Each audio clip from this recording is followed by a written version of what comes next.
The new office didn't smell like ambition anymore. It smelled like disinfectant and burnt coffee, like a place pretending it hadn't survived a war. 6 months had passed since Karen James walked away from Halford and Keene Inc., leaving behind a legal crater so deep that the board was still filling it with meetings. They called it a transition period. The employees called it the clause. And you, Mira Santos, senior strategy lead, had been there to watch it all unfold. You'd seen the CFO, Charles Halford, go from smug certainty to trembling silence when he realized his son's ego had cost the firm $63 million. You'd seen Darren, the golden boy, vanish from the company Slack after the client walked away. And you'd seen how one woman, armed with nothing but professionalism and a paragraph in a contract, had dismantled an empire built on nepotism. You hadn't forgotten, no one had, but people like Charles always rebuild. The men who mistake power for permanence always do. The first thing you noticed about the new boardroom was the plant. The same half-dead fern that had been there the day Karen quit. Someone had tried to revive it, new soil, new light, but it was still fighting for breath. Fitting, you thought. You took your seat near the end of the glass table, laptop open, camera on, posture straight. Charles Halford sat at the head again, wearing a new suit that didn't hide the exhaustion in his face. He smiled too wide, too empty. Team, he began, I'm proud to announce that Client X has officially reopened renewal talks. A ripple of fake applause followed. The company had nearly drowned after Karen's exit. Half the staff were gone, the reputation was scarred, and yet Charles had somehow survived. What the others didn't know, what only you knew, was how he'd done it. You'd been the one to renegotiate the clause that saved the account. Quietly, efficiently, you'd rewritten the continuity terms under Client X's new procurement officer, a woman named Monica Lynn, who'd respected Karen but trusted you. And in that clause was something Karen would have been proud of, a new rule. Any executive found to have engaged in coercive, unethical, or retaliatory conduct toward staff in a leadership capacity will be disqualified from continuity authorization. That single sentence, buried on page 11, was your own form of justice. It was supposed to be a quiet morning, but when you saw the notification pop up, new appointment, Darren Halford, interim COO, your pulse froze. He was back, the man who'd caused it all, the same Darren who had humiliated Karen, fumbled a $9M renewal, and watched his father clean up his mess with corporate glue and bad PR. You stared at the announcement. It felt like watching a horror movie sequel you never asked for. He returned to the office 3 days later, armed with that same grin, the kind of grin that comes from someone who's never faced consequence long enough to recognize it. Hey, Mira, he said as if nothing had happened, still holding the fort. You wanted to laugh or scream. Instead, you smiled. Somebody has to. He chuckled. You and Karen were always so serious about the rules. That's why I'm here now, to bring a little creativity back to leadership. You looked at him and thought, creativity gets expensive when it ignores contracts. But you didn't say it. Not yet. 3 weeks into Darren's return, you saw the first cracks. He'd been trying to court a new client, Northbridge Systems, a massive logistics company, to prove he could rebuild the firm's image. He pitched bold promises, unrealistic delivery times, and cost structures that looked good only in PowerPoint. You sat in on one of his presentations. He called you his numbers person, which was funny, considering you had the same title he did before he was promoted by Dine. After the call, he leaned against your desk. We nailed it, he said. You stared at him. We just promised a 6-month deliverable in 12 weeks. He smirked. That's why we'll win. Clients love confidence. They also love not being sued. He laughed. You sound just like Karen. You almost thanked him. But then he said it, the thing that turned your quiet patience into purpose. You know, he whispered, Dad always said she got lucky with that clause, but luck runs out, always does. That's when you decided, so will his. The next day, You began your quiet audit. You didn't hack. You didn't snoop. You just read the most dangerous act in corporate warfare. Emails, memos, project timelines. You found a thread between Darren and the CFO that mentioned a side understanding with Northbridge's VP, a discount clause that wasn't authorized. You also found a line in his proposal stating, continuity approval pre-cleared, except it wasn't. Under your new continuity terms, no executive could sell, approve a deal over $5 million without client co-signature. That was your doing, a safeguard from another Karen. Style betrayal, you smiled. He'd just violated the same kind of clause that once burned him. Now all you needed was time. It came faster than you expected. The CFO called an emergency strategy meeting. You knew what that meant, a scramble. Darren secured Northbridge. Charles said proudly, his voice bouncing across the glass table, $20 million annual deal starting Q2.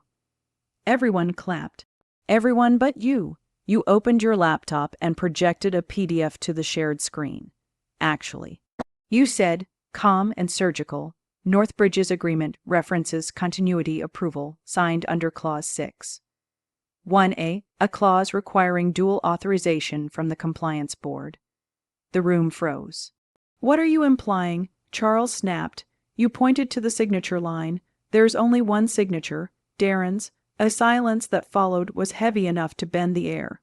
Charles' jaw flexed. We'll fix it internally. But you didn't lower the screen, you highlighted another section. And per our updated policy, any executive who authorizes without dual sign-off faces automatic disqualification from continuity authority.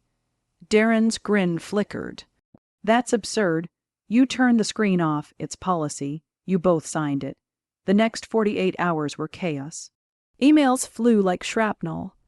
Legal tried to spin it. HR tried to bury it.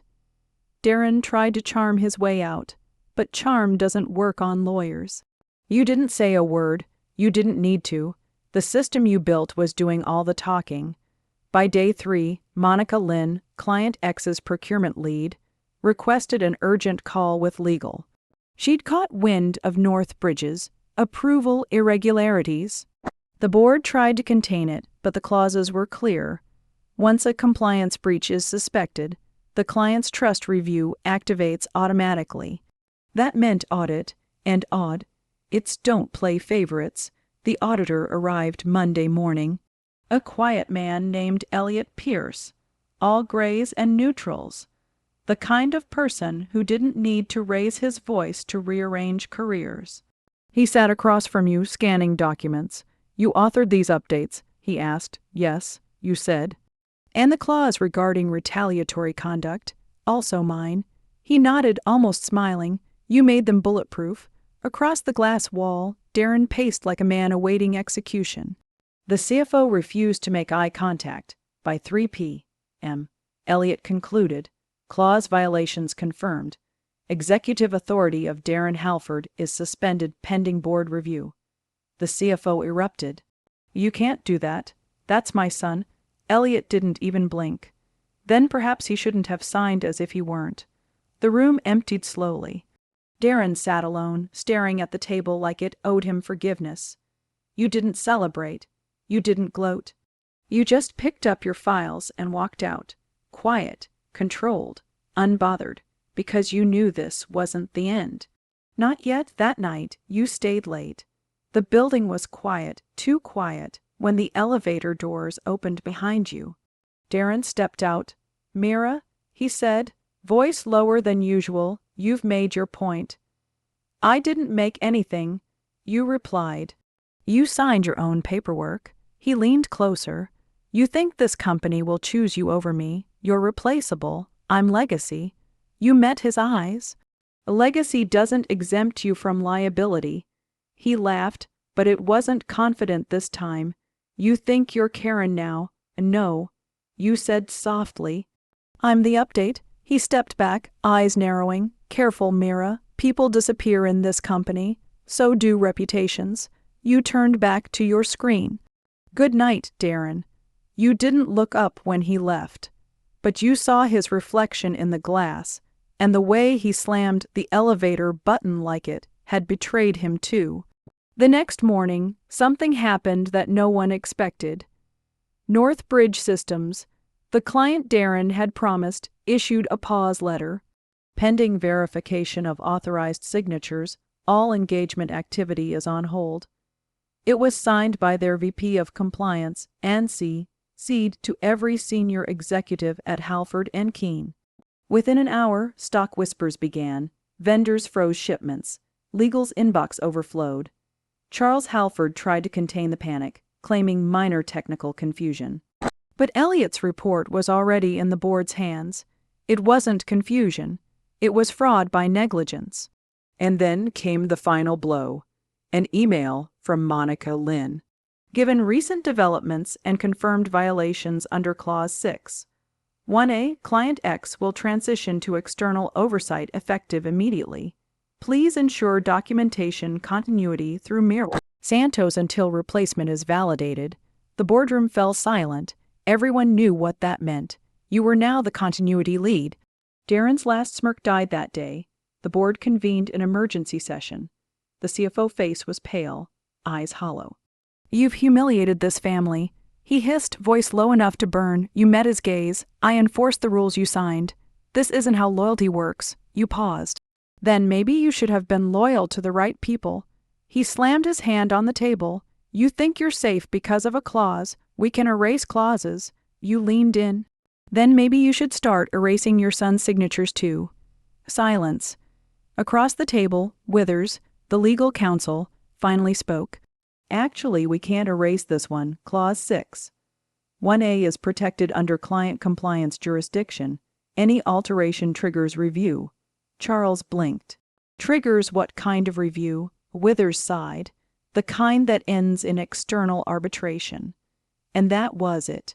The CFO power, the dynasty, the pride, the corporate monarchy fell not with a bang, but with a paragraph. The next month moved like slow-motion demolition. The CFO resigned for health reasons. Darren vanished again, only this time permanently. His office was cleared, his nameplate gone. HR pretended it had been planned. The board appointed an interim CEO, a calm woman from outside the Halford family tree. The company rebranded. The word Halford was quietly removed from the logo. You stayed, not for power. For precision, you rebuilt the department with Karen's old ethics: fairness, transparency, accountability. You made sure the new contracts were simple, readable, unbreakable.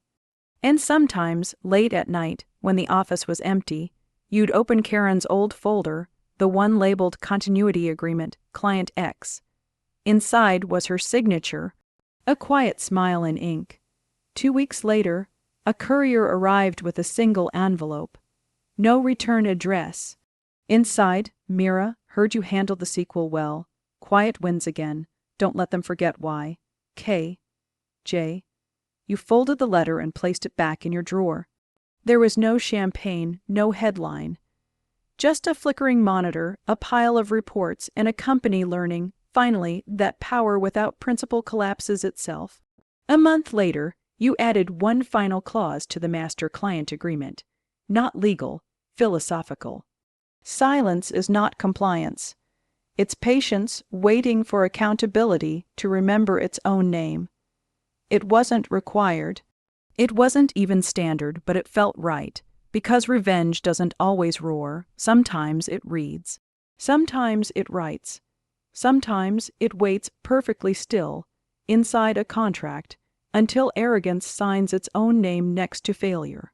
On your last day, you sat by the window overlooking the city, same skyline, different feeling. Charles had disappeared from LinkedIn. Darren had gone private. The board had issued a new code of conduct, one that cited the Santos Amendment, your continuity policy, as mandatory for all future client deals. You smiled. Karen had used a clause to free herself. You used one to rebuild the system. That was the difference. You didn't destroy the company, you reprogrammed it. And as you turned off your monitor for the last time, you whispered to yourself, Not for anyone else, gravity always does its job. You didn't need to push. You just let go. Final line for narration impact in the corporate world. Revenge doesn't come with a gun or a shout. It comes with a pen, and sometimes the quietest signature writes the loudest ending.